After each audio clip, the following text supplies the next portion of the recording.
Let's talk about risk factors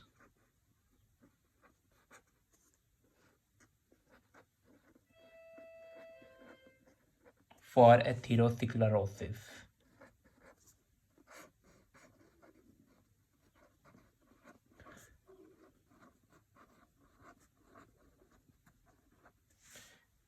risk factors को हम इस तरह डिवाइड कर सकते हैं। मेजर रिस्क फैक्टर्स,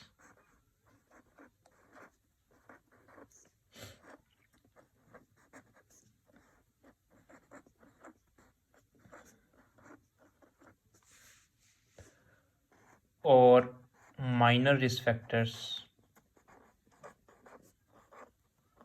या फिर least common risk factors.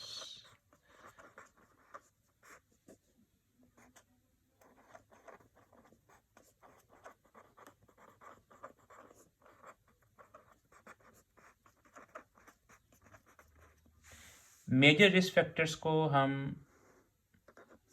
Divide कर सकते हैं नॉन मॉडिफाइबल,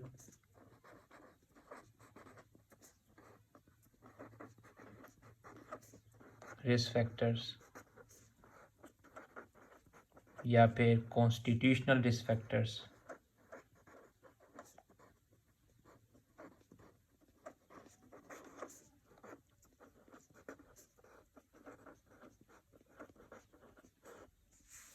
और दूसरा हम कर सकते हैं इसमें मॉडिफाइबल रिस्क फैक्टर्स।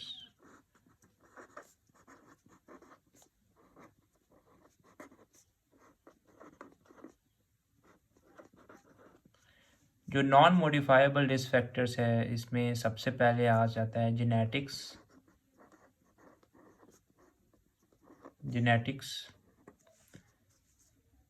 दूसरे नंबर पे आ जाता है increasing as.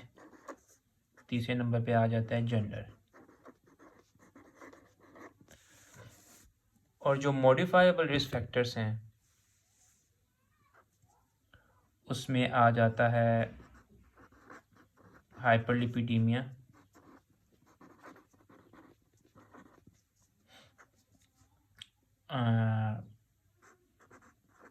Hypertension, diabetes mellitus, smoking, और ये मेजर रिस्क फैक्टर्स हैं। मतलब कि 80% केसेस में ये मेजर रिस्क प्रेजेंट होंगे, लेकिन 20% केस में माइनर रिस्क फैक्टर्स, मतलब in the absence of these major risk factors minor risk factors होंगे। तो मतलब ये भी, इनको भी लिस्ट करना इम्पॉर्टेंट है।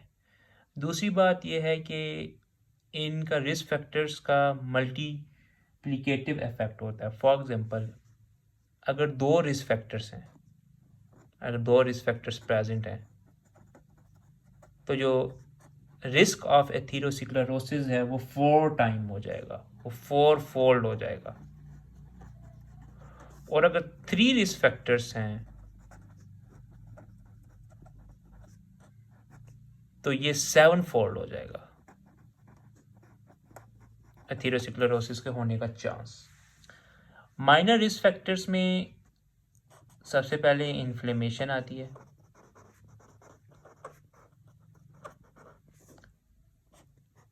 Infection with some viruses and bacteria,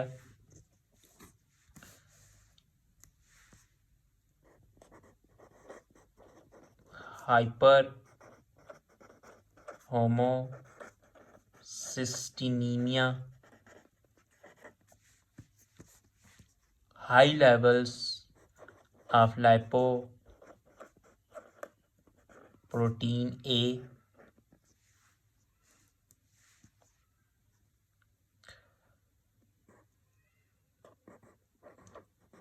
hemostasis defects,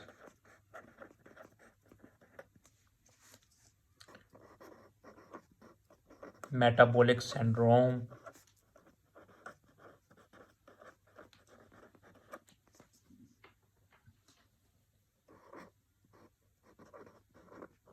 और अदर फैक्टर्स आ जाते हैं।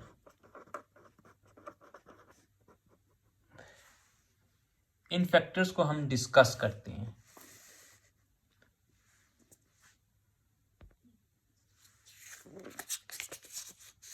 सबसे पहले मेजर रिस्क फैक्टर्स में हमने सबसे पहले पढ़ा जेनेटिक्स।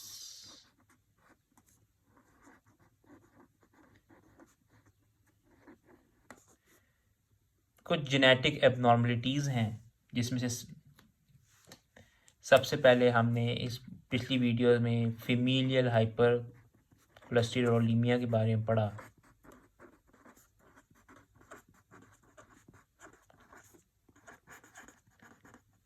कि म्यूटेशन होती है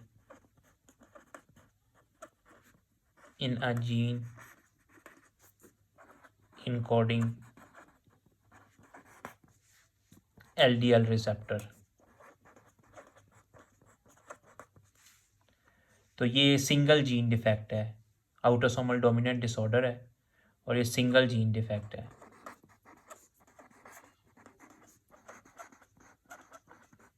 और ये जो फीमेल हाइपर कोलेस्टेरोलीमिया ये है ऑटोसोमल डोमिनेंट डिसऑर्डर है।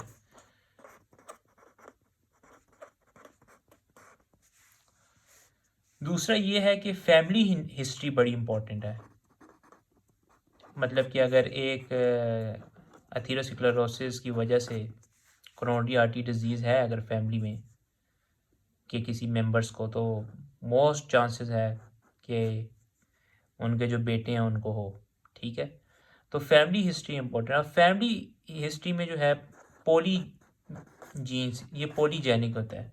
मतलब पॉलीजेनिक का मतलब ये है, पॉलीजेनिक का मतलब ये है कि मल्टीपल जीन्स इन्वॉल्व होते हैं that increase the risk of atherosclerosis. For example अगर एक वो वाले जीन्स जो कि ब्लड प्रेशर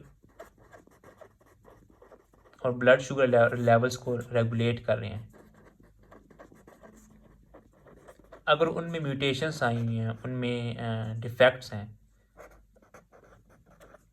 तो क्या होगा कि हाइपरटेंशन हो जाएगी और डायबिटीज़ मेलाइटस हो जाएगी। ये दोनों के दोनों अगर फैमिली में प्रेजेंट हैं तो ये मेजर रिस्क फैक्टर्स हैं फॉर एथेरोस्क्लेरोसिस।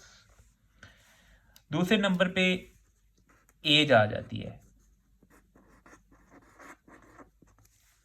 एज जैसे कि हमें पता है एथेरोस्क्लेरोसिस प्रोग्रेसिव प्रोसेस है, तो with increasing age risk of atherosclerosis ज़्यादा हो जाता है। असल में होता ही है एथेरोस्क्लेरोसिस पहले से स्टार्ट हो जाती है, लेकिन जो क्लिनिकल मैनिफेस्टेशन है वो डिजीज़ कब कॉज करेगी, वो एडवांस एज में जाके होती है, मेनली 40 और 60 के दरमियान।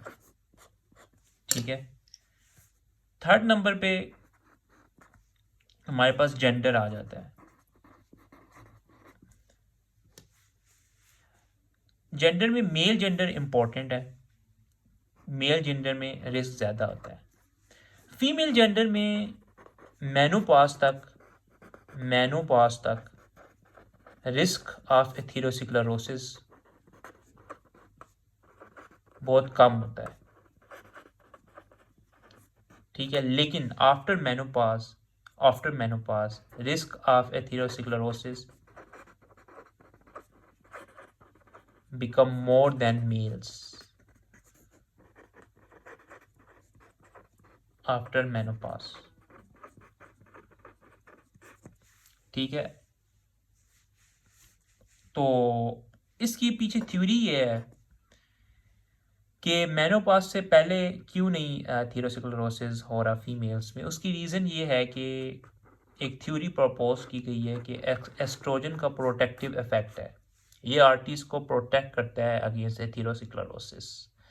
और जब मेनोपॉज हो जाता है तो एस्ट्रोजन कम होना शुरू हो जाता है, जिसकी वजह से रिस्क ऑफ एथेरोस्क्लेरोसिस ज़्यादा हो जाता है।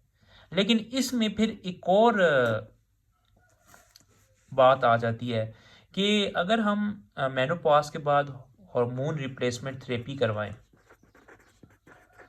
फीमेल्स में, यानी हम एस्ट्रोजन और प्रोजेस्टेरोन दें, तो ये देखा गया है कि अगर हम इसको टाइम से दें, मेनोपॉज के फ़ौरन बाद दें, तो रिस्क ऑफ एथेरोस्क्लेरोसिस कम हो जाता है। लेकिन अगर हम हार्मोन रिप्लेसमेंट लेट शुरू करें तो कार्डियोवास्कुलर डिजीज का रिस्क एक्चुअली इंक्रीज हो जाता है।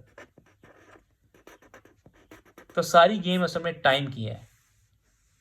ये एक थ्योरी प्रपोज की गई है और थ्योरी की सही भी हो सकती है, गलत भी हो सकती है, कि एस्ट्रोजन का प्रोटेक्टिव इफेक्ट होता है अंटिल मेनोपॉज। मेनोपॉज के बाद एस्ट्रोजन कम होना शुरू हो जाता है, जिसकी वजह से रिस्क ऑफ एथेरोस्क्लेरोसिस ज़्यादा हो जाता है। लेकिन अगर हम हार्मोन रिप्लेसमेंट थ्योरी जल्दी थेरेपी जल्दी शुरू करवाएं, जल्दी स्टार्ट करवाएं, तो प्रोटेक्टिव इफेक्ट आता है अगेंस्ट एथेरोस्क्लेरोसिस। तो अगर लेट स्टार्ट कराएं तो जो कार्डियोवास्कुलर डिजीज़ का रिस्क उल्टा और ज़्यादा हो जाता है। इसी के साथ हमारे नॉन मॉडिफाइबल रिस्क फैक्टर्स ख़त्म हो जाते हैं।